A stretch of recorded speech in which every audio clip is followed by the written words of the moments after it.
I'm James in my 40s, and I work for a corporation. Ryan, a young man who had graduated from a prominent university, was in front of me, shoving paperwork at me while making fun of me. Hey, I take it you want to work, old man? I prepared something for you by the end of the day, he said. Ryan handed me the papers, and I quickly looked over them. It appeared to be a Spanish language contract. What's wrong? Did you find it too tough? It's unlikely that you will complete it by the end of the day, Ryan mocked. He started to leave, but I stopped him. Hold on a minute. Is this the contract for today? Yes, so what? Ryan shrugged, sighing boredly. I said coolly, I read through it, and this contract is completely unacceptable. What are you discussing? Can someone as elderly as you read Spanish? Frustrated, Ryan snarled back at me. I stayed composed, though, and pointed out the document's shortcomings. Ryan's eyes widened, and his face went white in the following instant. I'm James, and I work in an office. I'm 43 years old. I have been employed in an overseas branch for the last 8 years, but today marks my first return to the main office, and I am a little anxious. My mom raised me as a single parent after I lost my dad when I was a little child. I couldn't stand seeing her put in so much effort for me, and I intended to begin working as soon as I graduated from high school. I did, however, work part-time at a nearby store while I finished my degree, since my mother urged that I finish college. Following that, my mom got married again, and my stepfather, who was a foreigner, moved abroad with us. I went to a nearby university, but my stepfather vanished out of thin air after I graduated. My mom and I returned to the United States together. That's when I joined my former company. Although the business was in manufacturing, the employees were all friendly and gave me a variety of work-related skills and knowledge. They urged me to acquire machine skills and technical knowledge, stating that it will be crucial in the future, despite the fact that I was young and lacked practical experience. Despite the fact that my degree had nothing to do with the field, I was able to acquire technical and industrial knowledge because of them. Even though I appreciate everything I learned there, the company eventually went bankrupt, so I had to shift jobs. My present employer hired me. I was eventually sent to an overseas branch as the branch manager after my skills and study abroad experience were acknowledged. I was anxious about leaving my mother alone because I had always relied on her for assistance. But I pushed myself into my work every day because I wanted to live up to everyone's expectations. The branch's performance gradually improved as a result, and I was able to establish a solid rapport with the local employees. My accomplishments were acknowledged after 8 years of working in this manner, and I was told to go back to the main office. The branch staff was pleased to see me promoted, but they were sorry to see me go. For the first time in years, I said goodbye and went back to the main office because I thought the people who had developed so much during my absence would be more than capable of growing the branch. While I had been working hard overseas, the main office had moved to a new building, far more impressive than the one I remembered. Starting today, this building will be my workplace. With a mix of excitement and trepidation, I stepped into the pristine office. Having been away from the main office for so long, I didn't recognize any of the employees. It seemed there were only a handful of people left who knew me. One of them was the department head, Alex. Alex suggested that I start working as a regular employee first to get a feel for the company atmosphere. I had no objections to this idea, and so I began working as a new employee, keeping my background a secret from the other employees. "Thank you for having me for a day," I said as I introduced myself, greeted by warm applause. Similar to my experience at the overseas branch, I felt confident about building good relationships with the employees at the main office. But that feeling only lasted until I was introduced to a younger colleague. On my first day, I spent time getting to know the clients, contracts, and other details through brief introductions and reviews. The next day, I was introduced to a younger employee named Ryan. Ryan had graduated from a prestigious university and, despite only being with the company for a few years, was known for his exceptional understanding, judgment, and knowledge. With a gentle smile, Alex introduced Ryan to me. He's going to be a key figure in our company's future. I think you both can learn a lot from each other. I nodded sincerely at Alex's words. It's easy to lose sight of your initial enthusiasm once you get used to the job. So I genuinely admired Ryan's youthful energy and determination. My name's James. I look forward to working with you. I introduced myself with those words, but Ryan only gave me a quick glance before looking away. A few seconds later, he responded curtly, "Oh, I'm Ryan. What's going on?" Are young people today just bad at communication? Feeling puzzled by his behavior, I began working under Ryan's supervision, but it turned out that my initial sense of unease wasn't misplaced. As soon as Alex left, Ryan's demeanor changed. He looked annoyed and glared at me. Why do I have to train some old guy? With those words, he quickly walked away and began working on his own tasks. I figured that for someone as young and talented as Ryan, mentoring a middle-aged guy like me must feel like a hassle. So I decided to overlook it from the start. Well, he'll probably remember what he's supposed to do by tomorrow. I thought at the time, but it might have been a mistake. From the next day on, Ryan gave me no instructions or explanations and simply went about his own tasks without involving me. Worse yet, when he saw me observing his work and taking notes on workflows, client information, and contract details on my own initiative, he began to sneer at me. "Oh man, taking notes by hand? What century are you living in? Or is it that you can't remember anything unless you jot it all down? Use your phone or computer for that. Seriously, I haven't used a notepad since elementary school. Is this how you've always been?" Ryan spoke with obvious mockery, and though I felt irritated inside, I responded politely.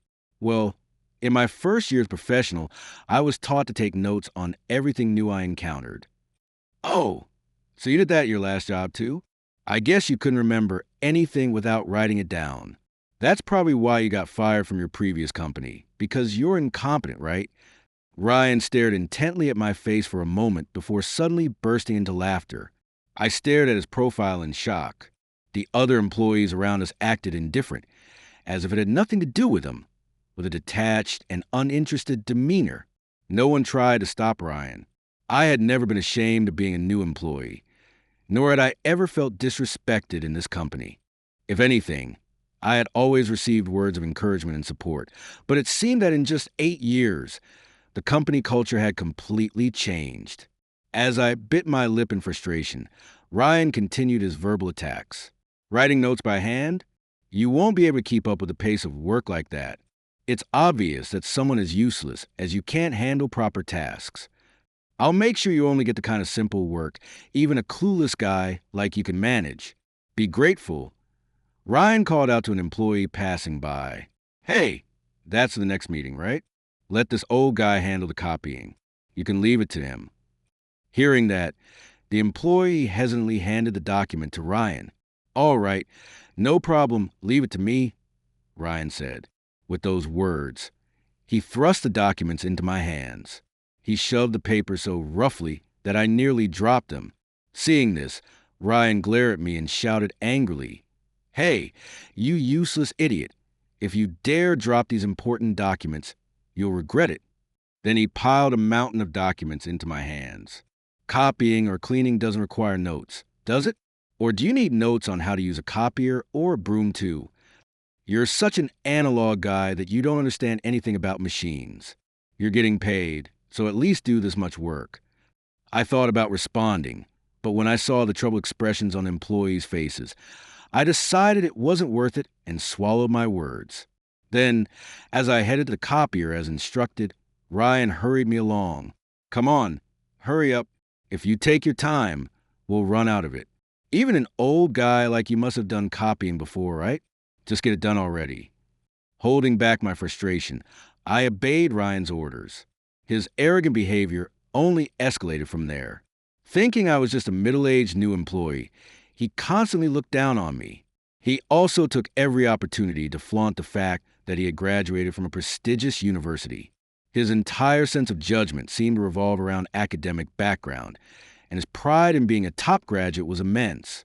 Even so, I was now Ryan's junior co-worker, and I had no choice but to endure the situation. "Hey, old man, make sure there are enough drinks ready for the next meeting. I mean, do I really have to spell out for you? Can't you figure out something that obvious? Stop wasting all those years of your life." As Ryan passed by, he deliberately bumped into my shoulder, laughing loudly as he returned to his desk. It seemed my collision with the wall was visible from the hallway, as an employee who had been with the company for years and was on his way to meet a client looked at me with a surprised expression. "Wait, is that you, James? When did you come back?" "Oh, Nick, it's been a while." He used to be one of my team members, but now he held a respectable position in the company.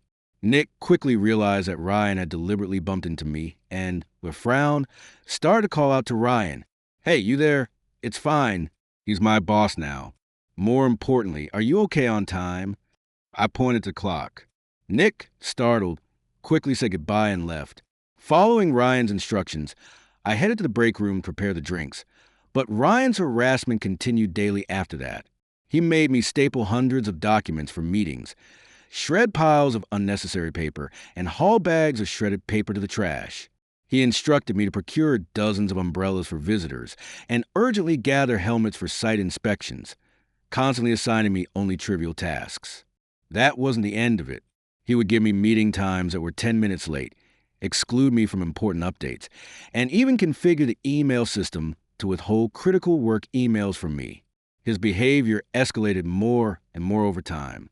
It's one thing to dislike me, but stop creating issues that interfere with work.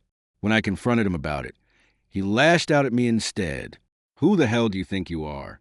You're just some useless old man who can't even do his job properly. I'm your supervisor, and I'm teaching you step by step.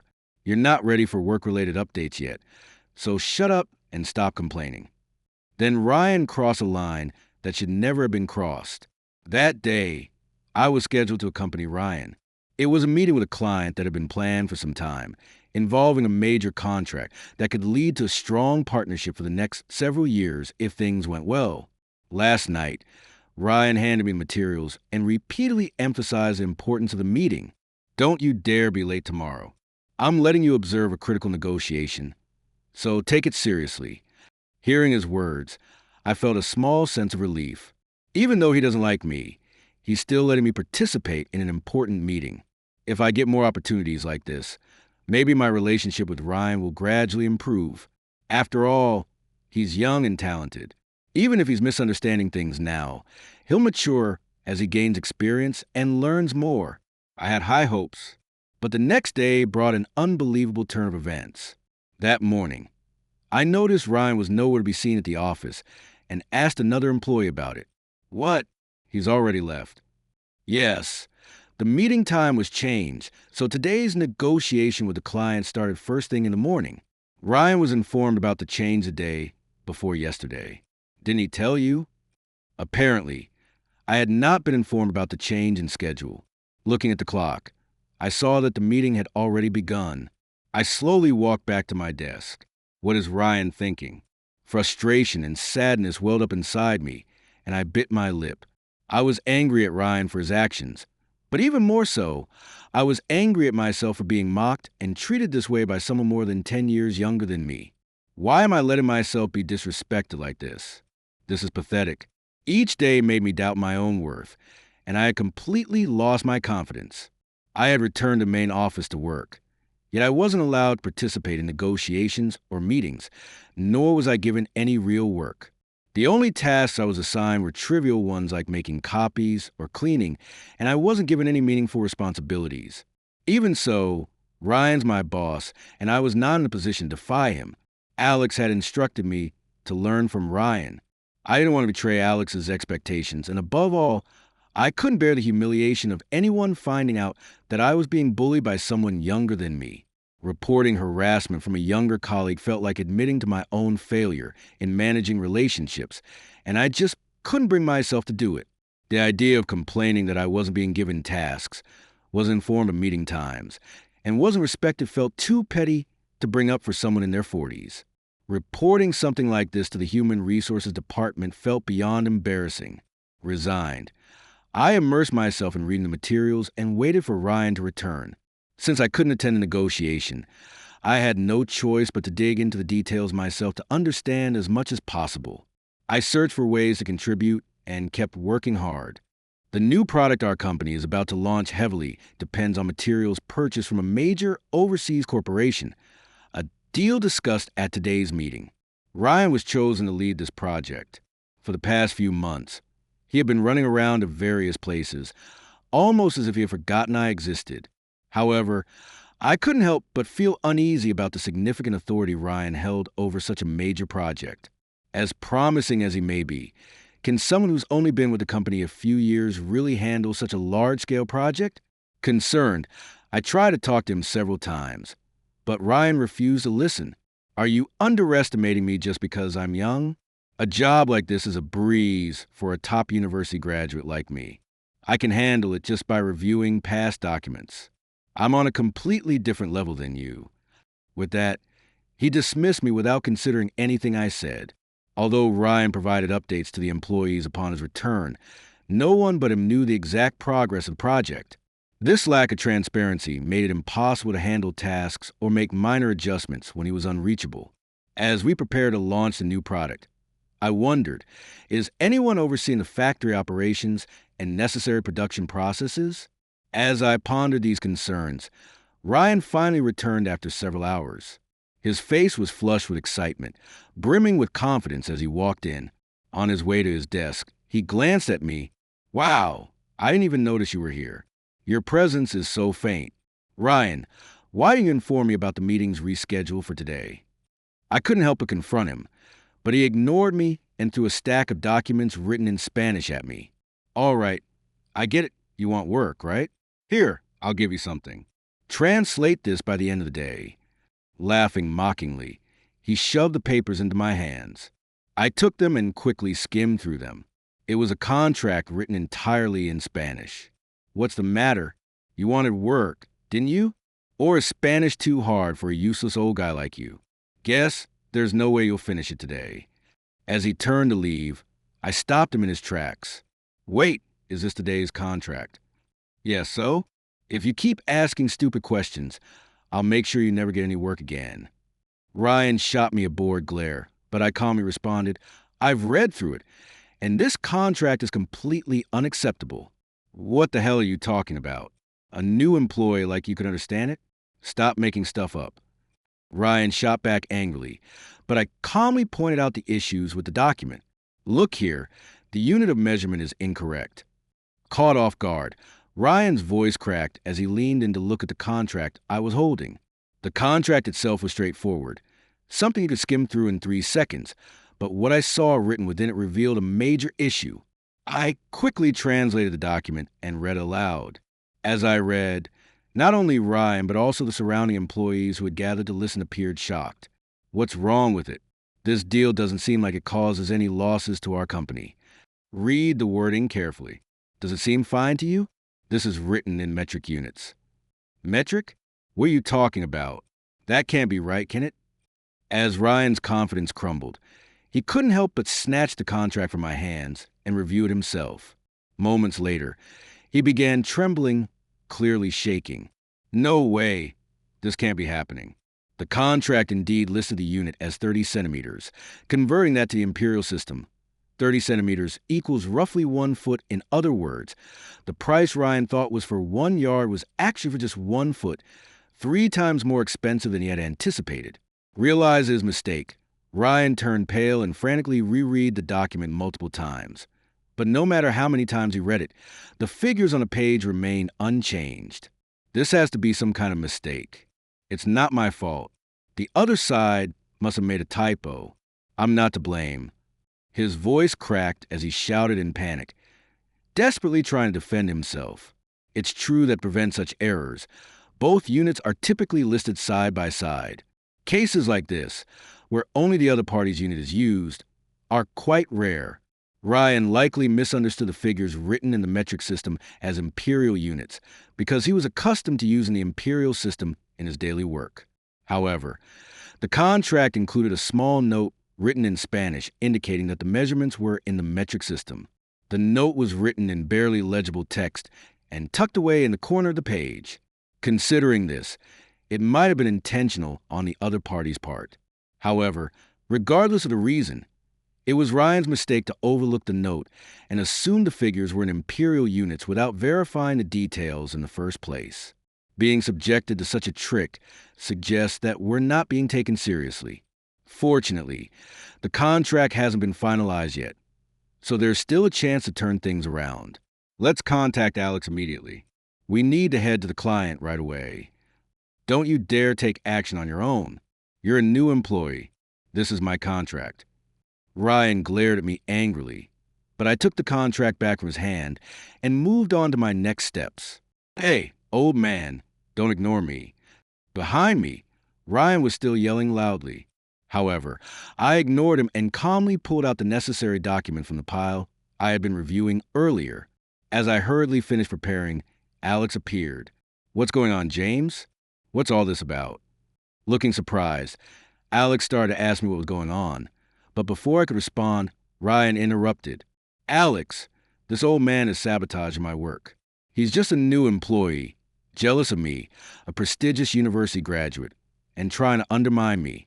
He's the one ruining the deal I worked so hard to secure. Ryan's face was a mix of anger, frustration, and panic. He continued ranting. The other company used metric units or whatever because they look down on us for being a bottom-tier company that hires old men like him. So this isn't my fault. It's his. He's the one to blame. Alex, you need to say something to him too. His rambling accusations were so incoherent that even he didn't seem to understand what he was saying anymore. Ryan was desperately trying to pin all the blame on me. The sight of his frantic and undignified behavior was pitiful, completely lacking the intellect you'd expect from someone with his academic background. Rather than feeling angry, I found myself pitying him. Ignoring Ryan's outbursts, I turned to Alex and explained the situation concisely. Alex, there's an issue with the contract. Here's the translated content. I've also prepared similar documents from past deals for comparison. Alex reviewed the documents I handed him, and his expression changed immediately. If we go through with this deal, it will be a huge loss for our company. The contract hasn't been finalized yet. I'm planning to head to the client now to address this. Hearing this, Ryan regained some composure and stepped forward aggressively. Hey, this is my contract. Don't you dare steal it from me. Ryan, keep quiet. Without even glancing at Ryan, Alex silenced him with a single remark. Should I go with you to the client? That would be reassuring. Please do. I faced Alex's words directly and took them to heart. I called the client, then began speaking in fluent, seamless Spanish. The surrounding employees watched in astonishment, but I didn't have time to acknowledge them. Once I confirmed the appointment, I informed Alex and grabbed the keys to a company car. At his desk, Ryan sat, pale and stunned, unable to move. However, we didn't have time to worry about him and quickly left for the client. In the end, I was able to negotiate successfully with the client. We reached a mutually satisfactory agreement and shook hands. At first, the other side looked down on me and Alex, assuming we were there to replace Ryan. But once they heard my fluent Spanish, their attitude quickly shifted, and they treated the deal as an equal transaction. According to them, they never intended to play any tricks from the start. However, when they presented the contract without any Imperial units, Ryan didn't notice the issue. Instead, he responded with excitement, thinking he was about to land such a great deal. Before this, Ryan had been treating the other company with a condescending attitude, which had caused some discomfort. As a result, the other party had silently watched, amused, without pointing out Ryan's mistake, wondering whether he would really go ahead and sign such a ridiculous deal. One of our young employees acted inappropriately. However, I would appreciate it if we could avoid such surprises in the future. When I conveyed this, the executives from the other side immediately apologized for their prank, and so we reconciled. The situation was resolved, and it ended with the understanding that we could build a good partnership moving forward. Back at the main office, I reported to the employees who had been anxiously waiting for us, telling them that the contract had been successfully finalized. Of course, I made sure to mention that the amount had been corrected, and everyone broke into applause. However, there was one exception. Ryan, who remained slumped at his desk with his face hidden, suddenly stood up with a loud noise and stood in front of me. In the end, you just stole my credit, didn't you, old man? Ryan complained, but not a single person sided with him. Ryan, Calm down and listen, I said, taking over from Alex. I said this calmly. Do you understand how much trouble you've caused for everyone around you? At my question, Ryan flinched, but he quickly adopted a childish expression and retorted, What's with that tone? That was my contract. You call a mistake. But it was just a misunderstanding, and the other side was playing tricks. I'm not at fault. I could have handled it myself, but you just took it away from me. Enough, Ryan, I said sharply. Ryan froze, looking confused. He must have been surprised since I had never raised my voice like this since returning to the company. If you had been working with the other employees to move the deal forward, someone would have noticed and stopped it. But instead, you went ahead with it on your own, and now we're dealing with this. Don't you acknowledge that a fail and then shift the blame onto others without reflection? It's disgraceful for a professional. At my calm yet unyielding words, Ryan fell silent. Alex, with a bitter smile, spoke to Ryan. Ryan, James here is one of the top performers in our company. He turned our overseas branch into one of the top performers in just a few years. What? That's a lie. He's the guy who got fired from his last company, right? He's just a new and regular employee, right? Even at this point, Ryan was still complaining. I couldn't help but feel a deep sense of disbelief as I interrupted. Yes, I am a new employee, but the fact that I was fired from my previous company is completely your misunderstanding. You've been thinking of me as some guy who got fired, but that's not true. And by the way, my name is not Old Man. It's James. Ryan, who had been looking down, remained silent, and Alex spoke patiently to him. James has a different background and career than you, Ryan. That's why I thought you could learn a lot from him, which is why I paired you up with him. It seems I was wrong in my judgment. At Alex's words, Ryan finally collapsed on the floor, defeated. After that, Ryan disappeared from the main office. It wasn't because he was fired. There had been calls to let him go, but I stopped that from happening.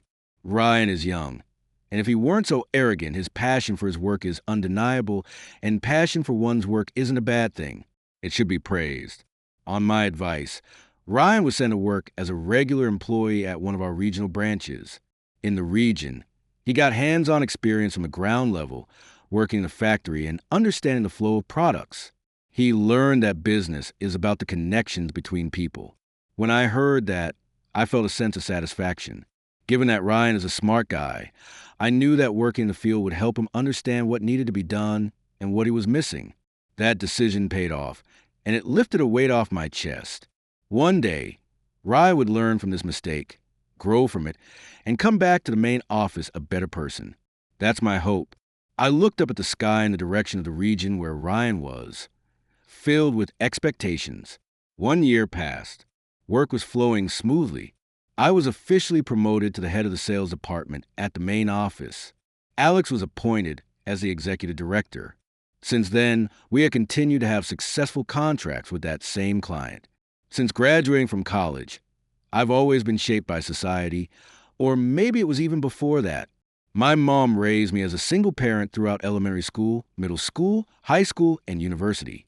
Though my stepfather, who was foreign, is no longer around, he taught me about different cultures and, more importantly, living abroad helped me develop my language skills.